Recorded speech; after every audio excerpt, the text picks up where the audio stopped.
네, 마가복음 1장 28절로 39절 말씀을 가지고 주일 예배를 통해서 문제집 같은 세상, 답안지 같은 예수님 2라는 제목으로 하나님 말씀 증거하겠습니다. 마가복음 세 번째 시간입니다. 여러분 지난 시간에 예수님께서 안식일에 회당에서 말씀을 가르치시고 또 그 회당 안에 있던 귀신 들린 사람에게서 귀신을 쫓아주시는 그런 사건을 나눴었는데요. 귀신은 어떤 특징이 있었다고 했어요? 더럽고 소리 지르는 특징이 있다고 했죠. 그래서 우리가 주변 정리를 좀 잘하고 특별히 교회도 깨끗하게 사용하자, 정리하자, 용도에 맞게 사용하자 이렇게 말씀을 나눴죠. 그리고 교회는 하나님의 말씀이 선포되고 찬송과 기도 소리로 충만한 곳이 되어야지 사람의 목소리가 들리면 안 된다. 그래서 교회에서 내 목소리를 내세우기보다 권세에 복종하는 연습도 한번 우리가 해보자 이런 말씀 나눴었죠. 여러분 잘 기억하시고 오늘 본문은 그 다음에 나오는 사건들인데요. 오늘 말씀을 통해서 또 특별히 문제가 많은 이 세상 가운데서 답안지처럼 모든 문제들을 해결하시고 모범답안을 제시하는 그 예수님을 만나는 시간 되길 바랍니다. 29절 오늘 본문 한번 다시 같이 읽겠습니다. 29절 시작. 회당에서 나와 곧 야고보와 요한과 함께 시몬과 안드레의 집에 들어가시니. 자, 여러분 계속해서 이제 안식일에 벌어지는 일인데요. 회당에서 이제 예수님이 나오셔서 예수님이 베드로와 안드레의 집에 방문하셨다는 거예요. 여기 시몬이 베드로잖아요. 그죠? 시몬 베드로. 이게 시몬이 베드로였거든요.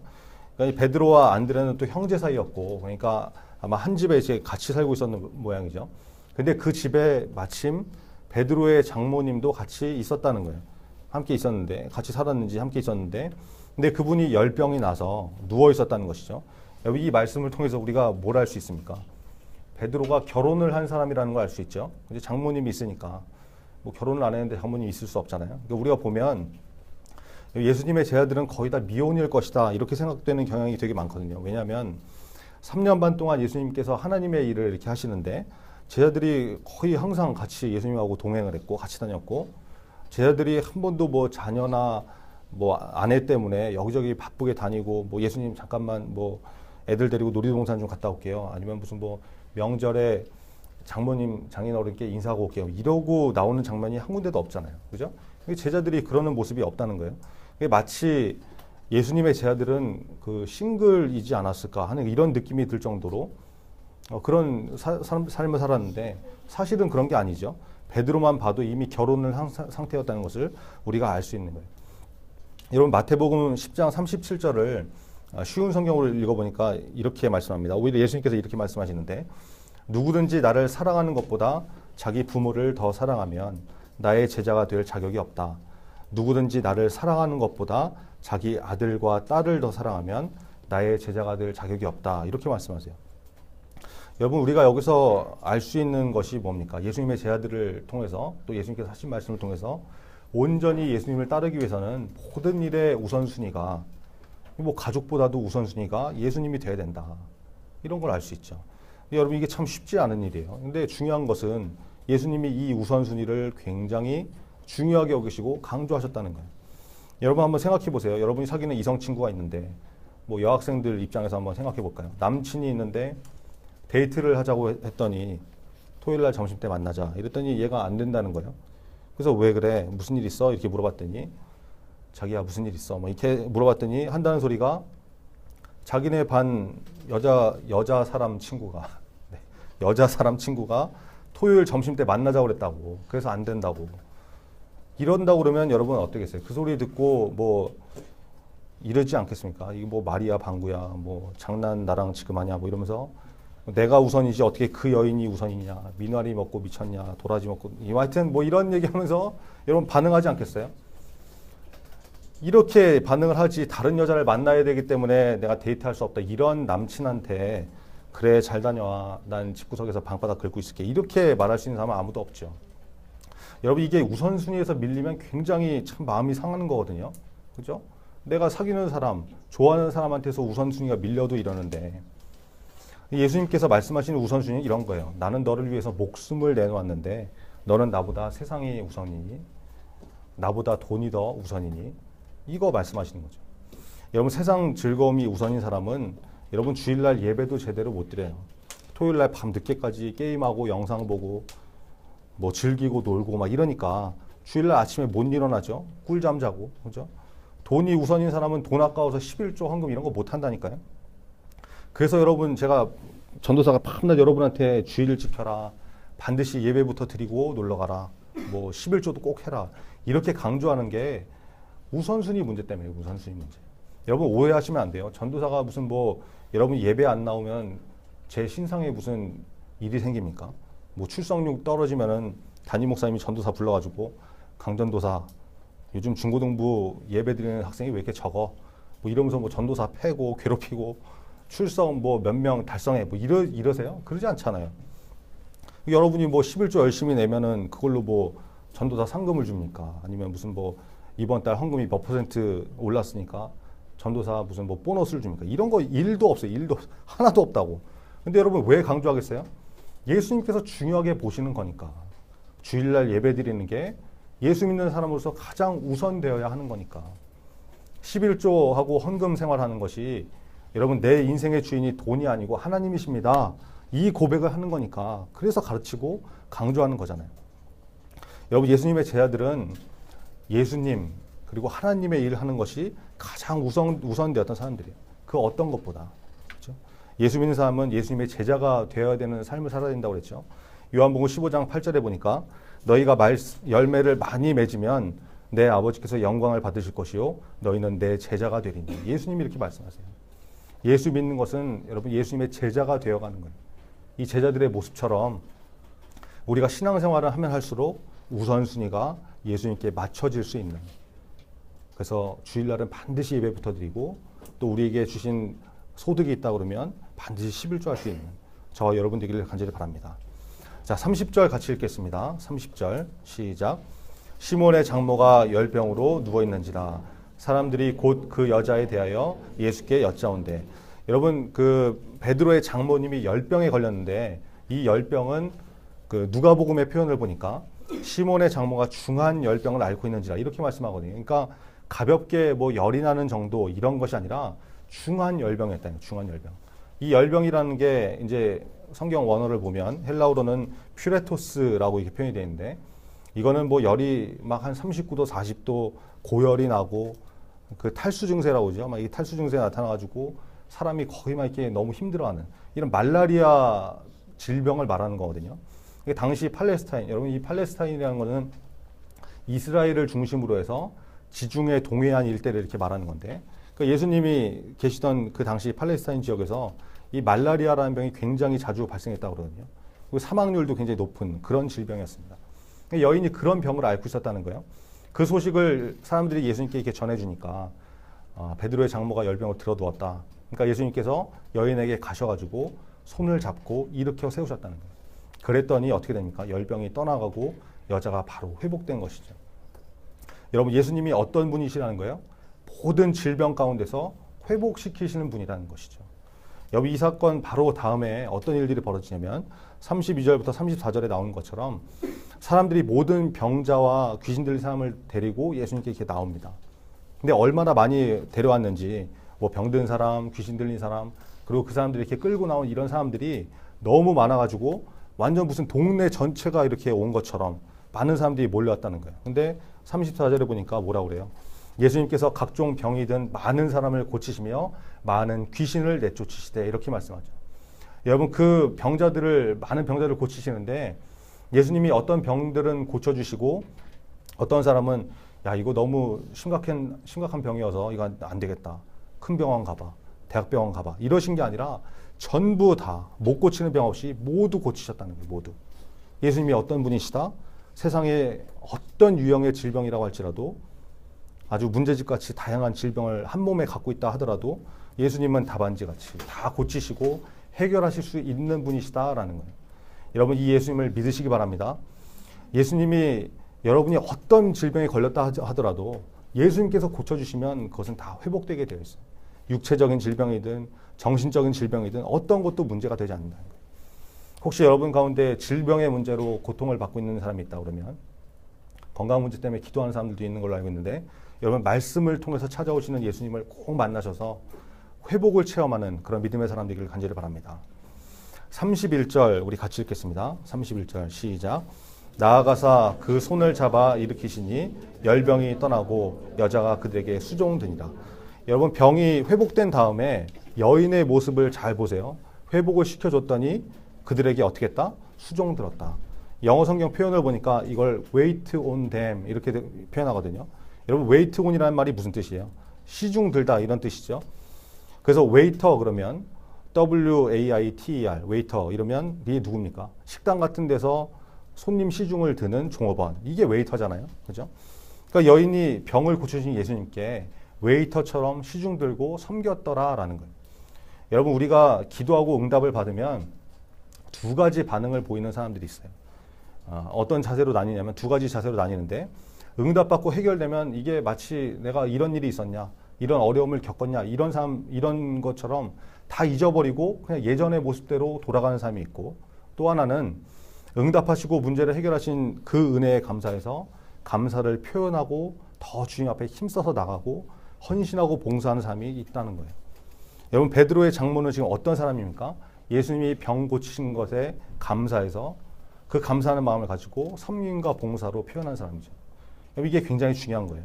여러분, 어떤 문제를 놓고 기도하다가 응답이 됐어요. 그러면 하나님 앞에 반드시 감사하는 연습을 하시기 바랍니다. 특별히 감사를 입으로만 하는 것이 아니라 표현하는 것을 꼭 연습하세요. 여러분, 만약에 여러분한테 어떤 친구가 있는데 여러분이 생일 선물을 이렇게 챙겨줬다고 생각해봐요. 그리고 이제 그 생일 선물을 챙겨줬는데 이제 그 다음에 내 생일이 돌아올 거 아니에요. 언젠가는 내 생일이 됐어요.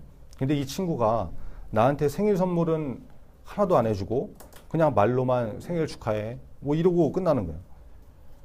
그러면 여러분 어떻습니까? 물론 뭐 우리가 이제 생일 선물을 이렇게 할 때는 꼭 나중에 받아내기 위해서 하는 건 아니지만, 아무리 그래도 그렇지 그냥 말로만 생일 축하해 이러고 나면은 아니, 나는 지 생일 때 선물 챙겨줬는데 이거 뭐지? 뭐 이런 생각 들지 않겠어요? 그리고 이제 그 다음번 그 친구 생일에 다시 돌아오면 나도 이제 입으로 하고 땡 이렇게 되는 거죠. 여러분은 또 이제 전혀 나는 그런 쫌생이가 아니다, 그런 인간이 있어 나는 끝까지 선물할 거다 이런 표정으로 앉아있지만, 하여튼 뭐 그러시든지. 근데 하여튼 뭐 제가 어제 이 설교를 준비하다가 그 얼마 전에 참 고마운 저한테 이제 감동을 준 학생들이 생각이 나더라고요. 지난주가 2월 14일이었죠. 발렌타인데이. 저는 집에 그 여자분들이 세 분이나 계시는데 이분들은 평생 2월 14일이 무슨 날인지 기억을 못해요. 기억을. 한 분은 2월 15일이 자기 생일인데 그런 거나 기억하지 2월 14일은 기억을 못하는데, 하여튼 뭐 심지어 연애할 때도 이렇게 제가 받은 기억이 별로 없는 것 같은데, 하여튼 그런데 그래서 이제 제가 마음을 접었어요. 완전히. 이제 기대도 안 하고, 기대해봐야 저만 상처받고 그러니까. 그래가지고 옛날부터 이제 다 포기하고 발렌타인데이건 뭐 화이트데이건 그냥 제가 다 사다 드리거든요. 이렇게 발렌타인데이 또 제가 초콜릿 사가지고 사다 드리고, 화이트데이 때도 사탕 사가지고 사다 드리고 막 이러는데, 이런 이제 비참한 인생을 살고 있는데, 하여튼 지난주 주일날 어떤 학생 2명이 이제 또 뭐 자매라고 하면 누군지 답이 나오니까 말해버렸네. 하여튼 자매 때 여학생 2명이 한 사람은 직접 초콜릿을 만들고 한 사람은 동생이 만든 걸 저한테 전해주고 그랬거든요. 수제 초콜릿을.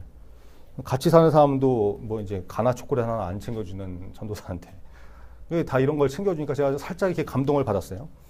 여러분, 그런 날 여러분의 선생님들이나 전도사를 여러분이 안 챙기면 누가 챙겨줘요? 그죠? 뭐 권사님이 챙겨주겠습니까? 아니면 뭐 지나가는 동네 아줌마가 챙겨주겠어요? 여러분이 안 챙겨주면 챙겨줄 사람이 없죠. 제가 뭐 여러분한테 초콜릿을 받고 싶어서 이런 얘기한 게 아니라, 제가 요즘 하도 이제 또 몸이 업그레이드 돼가지고 그런 거 많이 먹어도 안 돼요. 이제 한두 개 뭐 이제 받아 먹고 싶어서 하는 얘기가 아니라, 여러분 가르치는 선생님들한테 그런 날이라도 이렇게 감사를 표현할 수 있는 거, 이게 중요한 거잖아요. 그죠? 전도사는 안 주더라도 여러분 선생님은 꼭 좀 챙기시기 바랍니다. 이러면 이제 또 눈치 없이 진짜 선생님들 말 챙겨와 걱정이 되지만, 하여튼 그래서 제가 좀 마음에 감동을 받고 이 수제 초콜릿을 혼자 다 먹었어요. 아무도 안 주고. 그래서 살이 더 찐 것 같은데, 하여튼 설교 준비하는데 그 생각이 나더라고요. 그래가지고 설교 준비하다가 잠깐 중단을 하고 선물을 보내줬어요. 그 CGV 영화 티켓, 그것도 주말에 쓸 수 있는 주말권으로 2장 보내줬거든요. 얘는 진짜 남는 장사한 거죠.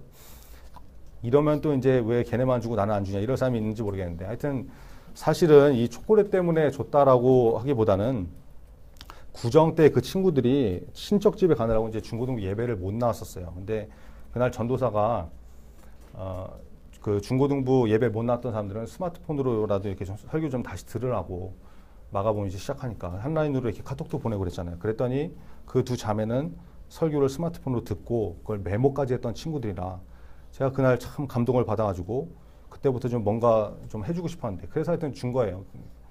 하여튼 보세요, 여러분. 초콜릿 하나 받고 나서 저도 뭔가 마음에 보답을 하니까 서로 기쁘고 감동이 되는 거죠. 걔네 어제 엄청 좋아하더라고요. 표현하는 게 이렇게 중요한 거예요. 여러분, 베드로의 장모는 예수님이 병을 고쳐주셨을 때 Jesus thank you 이러면서 자기 볼일 보러 간 것이 아니라 그 자리에 남아서 예수님을 섬기는 봉사로 감사의 표현을 했다는 거예요. 여러분, 제가 늘 얘기하죠. 성경이 굳이 이 사건을 기록해두면서 여인이 했던 행동, 여자가 그들에게 수종드니라 이 표현을 그냥 적어둔 게 아니에요. 그냥 하나님 보시기에 말씀에 기록할 정도로 그것이 값어치 있고 가치 있고 귀한 것이기 때문에 하나님께서 말씀으로 기록해 두신 것이죠. 그래서 여러분도 하나님 앞에 기도하고 응답받은 것이 있다면 그냥 넘어가지 마시고 꼭 감사를 표현하는 훈련을 하세요. 감사 헌금을 하든지 아니면 하나님 앞에 그동안 안 드리던 예배를 작정하든지, 그죠? 성경책을 하루에 몇 장 더 읽는 것으로 하나님께 감사를 표현할 수 있잖아요. 또 밤 10시에 이렇게 기도하는 거 빼먹지 않고 하는 것으로 하나님께 감사의 마음을 표현하든지 구체적으로 해보라요. 구체적으로. 그게 중요하다는 거예요. 저와 여러분이 하나님 앞에 기도하고 응답받은 것에 대해서 더 주님 앞에 가까이 나가는 일로 감사를 표현할 수 있는 우리 모두가 되었으면 좋겠습니다. 35절 같이 읽겠습니다. 35절 시작. 새벽 아직도 밝기 전에 예수께서 일어나 나가 한적한 곳으로 가사 거기서 기도하시더니, 여러분, 예수님이 병자들을 고치신 다음에 기도하러 가시면서 기도에 대한 모범 답안을 제시하는 장면이죠. 예수님이 기도하시는데 시간적으로 언제 하셨다는 거예요? 새벽에, 그죠? 새벽에. 잠 퍼질러 자고 남는 시간에 기도한 것이 아니라 한가하고 지루해서 기도하신 것이 아니라 뭐예요? 시간을 구별해서 새벽에 기도하셨다는 거예요. 여러분, 새벽은 하루를 시작하는 시간이죠. 그죠? 가장 첫 시간. 어떤 일을 시작하기 전에, 하루를 시작하기 전에 가장 먼저 예수님께서 기도하셨다는 거예요. 여러분, 기도는 남는 시간에 하는 것이 아니죠. 그냥 뭐 심심하고 한가해서 하는 것이 아니에요. 구별된 시간에 시작하기 전에 기도하는 것이다. 예수님께서 이것을 보여주시는 것이죠. 우리 중고등부가 밤 10시에 시간을 정해서 함께 기도하잖아요. 이제 박재 선생님이 뭐 9시 한 50분 되면 카톡으로 이제 기도 시간 10분 전이다 이렇게 알려주고 기도 제목도 이렇게 알려주고 그러는데, 여러분이 밤 10시가 기도하기에 솔직히 만만한 시간이 아니에요. 여러분 집에 있다고 생각하면 밤 10시는 어떤 시간입니까? 드라마 시작하는 시간이죠. 그죠? 육룡이 나르샤, 뭐 돌아와야 아저씨, 무리막교, 태양의 후예, 내 딸 금사월, 화려한 육, 한 번 더 해피엔딩, 이런 드라마 시작하는 시간이 10시예요. 10시. 그 시간에 여러분 기도하려면 몇 분만 기도한다고 해도 드라마 시작하는 첫 장면 다 놓칠 수밖에 없어요. 드라마를 엄청 열심히 챙겨보는 사람들은 아마 그거 포기하기 힘들걸요. 주일 저녁이라고 그러면 개콘 하다가 중간에 밤 10시가 돼요. 그러면 그거 보다가 중단하고 중간에 기도하는 거. 여러분, 개콘 보다가 시간 가는 줄 모르잖아요. 그냥 시간 가는 줄 모르고 10시 지나기도 쉽고 좋아하는 코너라도 하고 있으면은 그거 끄고 기도하는 거 여러분 쉽지 않아요. 그래서 시간 넘기기가 부지기수고 다음에 하자 그러고 잊어버리고 이런 사람이 아마 우리 가운데 있을지도 모르겠는데, 근데 여러분 기도 시간 정할 때 조금은 일부러 밤 10시로 정한 것도 있어요. TV 드라마 좀 포기하면서 기도하는 연습하자. 그래서 일부러 그 시간을 정해둔 것도 있다고요. 그러면 여러분 우선순위를 기도로 정한 사람은 어떨까요? TV를 보다가도 끄고 잠깐 끄고 무릎 꿇고 기도하겠죠. 드라마 시작 장면 좀 놓친다고 하더라도 한 5분 정도 기도하지 않겠습니까? 여러분, 예수님은 새벽에 일어나셔서 기도하셨어요. 구별된 시간에. 한 달에 한 번 우리 또 매월 첫 주 주일날 새벽 예배하자고 선생님들 임원들 애쓰고 있는데, 요즘 이제 민주하고 또 세훈이는 평일에도 부모님과 같이 새벽에 막 나오고 있는데, 여러분 이게 굉장히 중요한 것이죠. 예수님이 새벽에 기도하신 것처럼 우리도 새벽에 기도할 수 있는, 또는 새벽에 어렵다고 하면은 구별된 시간에 기도할 수 있는 그런 기도의 사람 되길 바랍니다. 새벽 시간에 시간을 구별해서 첫 시간에 일을 시작하기 전에 기도하는 것, 예수님께서 제시하신 모습이라는 거 여러분 잘 기억하시고, 또 하나 예수님께서 기도하실 때 어떤 장소에서 기도하셨어요? 한적한 곳으로 가셔서 기도하셨다는 거예요. 기도는 복잡하고 시끄러운 곳에서 하는 것보다 물론 그런 곳에서도 할 수 있지만 가능하다면 구별된 장소, 개인적인 공간, 하나님과 1대1로 차분하게 만날 수 있는, 조용하게 만날 수 있는 그런 곳에서 하는 것이 바람직하다라는 거예요. 여러분에게는 그런 장소가 있습니까? 집에 그런 장소가 있는지 한번 좀 잘 생각해 보시고 예수님이 모범적인 기도 장소를 제시하신 것처럼 우리도 그런 장소를 정할 수 있는 저와 여러분 되었으면 좋겠습니다. 기도하겠습니다. 여러분 오늘 말씀을 통해서 제자들의 우선순위는 예수님이었다는 거 우리가 생각해 봤습니다. 우리도 주일날 예배 드리는 것만큼 그리고 또 11조와 헌금 드리는 이 물질의 문제만큼은 예수님이 가장 우선순위가 되는 인생이 되게 해달라고 여러분 기도하시고 열병에 걸렸던 베드로의 장모를 낫게 하신 예수님, 모든 유형의 병자를 고치신 예수님을 살펴봤죠. 못 고친 병이 없다고 하셨는데 세상에 있는 다양한 질병, 이런 유형의 질병이라도 예수님은 다 낫게 하실 수 있다. 그 믿음 가지고 우리에게 있는 문제들도 회복되는 체험을 하게 해달라고 같이 기도했으면 좋겠습니다. 그리고 병 나음 받았던 여인이 예수님과 제 아들을 수종 들었던 것처럼 감사한 일이 있을 때, 응답 받았을 때 예수님께 그것을 통해서 더 가까이 나가는 또 감사의 표현을 할 수 있는 사람이 되게 해달라고.